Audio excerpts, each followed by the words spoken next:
Hey y'all, my name is Hart and I am 16 years old, and on October 5th, 2009, my mom and dad got their first gray hair.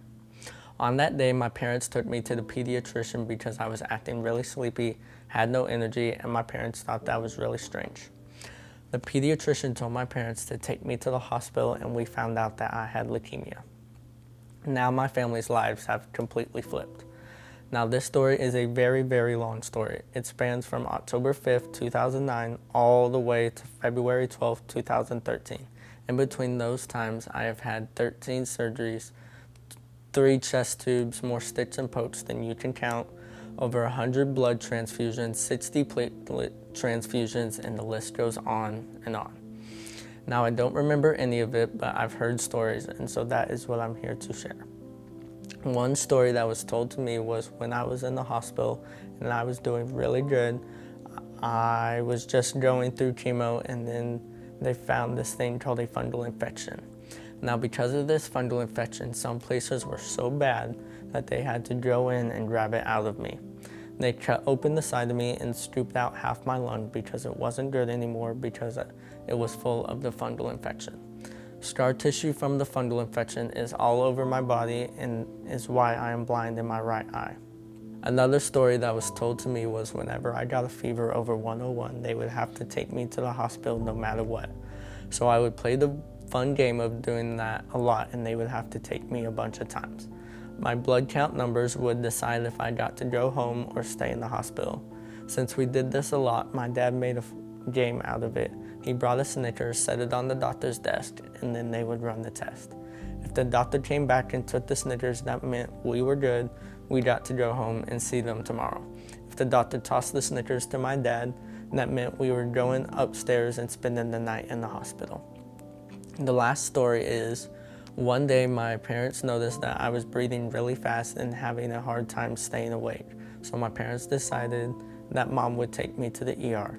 While we were pulling into the parking lot and about to go into the hospital, I stopped breathing and my heart stopped. As she is going into the hospital, she is yelling, "My baby's not breathing, my baby's not breathing." And the doctor that we knew that has taken care of me before heard my mom and stole me from her and immediately started doing CPR. As this is happening, another doctor hears us and trying to help, and then another and another. There were more than 10 doctors in my room by the time we got to a room trying everything they could to get my heart to beat again. A doctor was literally leaving from her shift, heard that I wasn't breathing, and said, "I'll be right there." So the doctors did their thing and got my heart started back up. And then I was like, ooh, that was fun. Let's do it again. So that day I died 3 times. And 3 times those doctors brought me back.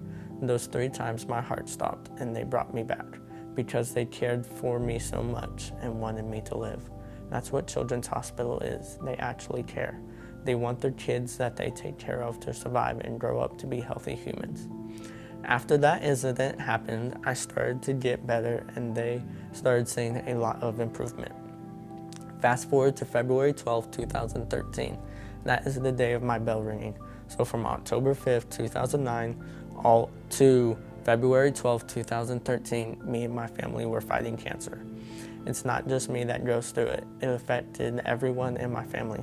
My little sister Reese had to grow up with an older brother that was always in the hospital. My older sister JC had to grow up being on her own a lot. There was a lot of times that she would have to go to my grandparents' house because I was in the hospital. Some of you might not know, but bell ringing is when someone is cancer-free. They get to ring this little bell and everyone comes and it's a whole big thing.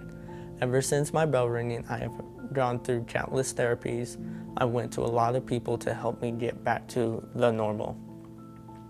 Ever since then, I have been 12 years cancer-free and I've never looked back. Ever since the bell ringing, I have had somewhat of a normal life, and that is all because of Children's Hospital. Because of them, I am able to do things I love, like go hunting and fishing. I get to go to school. I get to play sports like basketball and football, all that good stuff. All because of Children's Health Foundation.